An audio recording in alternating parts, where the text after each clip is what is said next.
নমস্কাৰ বন্ধু বান্ধৱীসকল, আপোনালোকৰ যিসমূহ এডিআৰৰ ফালৰ পৰা গ্ৰেড 4 পদ মুকলি কৰা হৈছিলে আপোনালোকৰ 10 লেভেল আৰু 8 লেভেলৰ এই পদসমূহত আপোনালোকৰ ফাইনেল কাট অফ মাৰ্ক কিমান যাব পাৰে আৰু আপোনালোকৰ বাবে এটা এক্সপেক্টেড কাট অফ মাৰ্ক লৈ আহিছোঁ।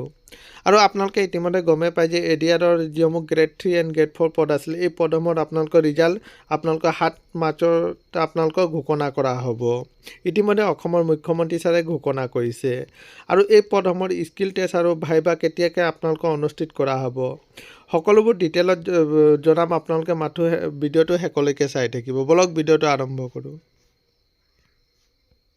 আপোনালোকৰ এডিআৰ 2.0 যিসমূহ গ্ৰেড 4 পদ আছিলে এই পদসমূহত আপোনালোকৰ কাট অফ মাৰ্ক কিমান যাব পাৰে। বহুতৰে এটাই প্ৰশ্ন আছিলে যে কাট অফ কিমান যাব পাৰে আৰু আপোনালোকৰ বাবে এটা এক্সপেক্টেড কাট অফ মাৰ্ক লৈ আহিছোঁ। বলক চাই লওঁ। পোনপ্ৰথমে আমি 10 লেভেলৰ যিসমূহ পদ আছিলে এই পদসমূহৰ বাবে কিমান কাট অফ যাব পাৰে বলক চাই লওঁ। আপোনালোকৰ জেনেৰেল কেটেগৰী হ'লে আপোনালোকৰ 90ৰ পৰা আপোনালোকৰ 95লৈকে যাব পাৰে আৰু OBC কেটেগৰী হ'লে আপোনালোকৰ 85ৰ পৰা আপোনালোকৰ 90ৰ ভিতৰত আপোনালোকৰ কাট অফ যাব পাৰে।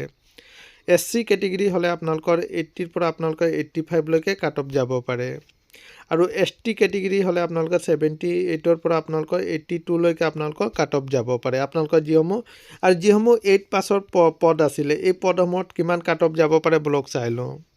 আপোনালোকৰ জেনেৰেল কেটেগৰী হ'লে আপোনালোকৰ 85ৰ পৰা আপোনালোকৰ 90লৈকে আপোনালোকৰ কাট অফ যাব পাৰে আৰু OBC কেটেগৰী হ'লে আপোনালোকৰ 80ৰ পৰা আপোনালোকৰ 85লৈকে কাট অফ যাব পাৰে আৰু SC কেটেগৰী হ'লে আপোনালোকৰ 75ৰ পৰা আপোনালোকৰ 80লৈকে কাট অফ যাব পাৰে আৰু আপোনালোকৰ ST কেটেগৰী হ'লে 70ৰ পৰা আপোনালোকৰ 75লৈকে কাট অফ যাব পাৰে।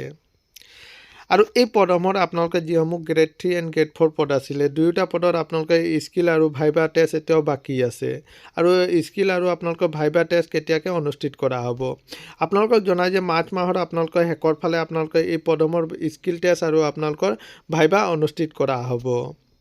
এইটোৱে আছিলে বন্ধু বান্ধৱীসকল এটা সৰু সুৰা ইনফৰ্মেশ্যন। সদায় এইদৰে জব নটিফিকেশ্যন পাই থাকিবৰ কাৰণে চেনেলটো ছাবস্ক্ৰাইব কৰি দিব। ধন্যবাদ।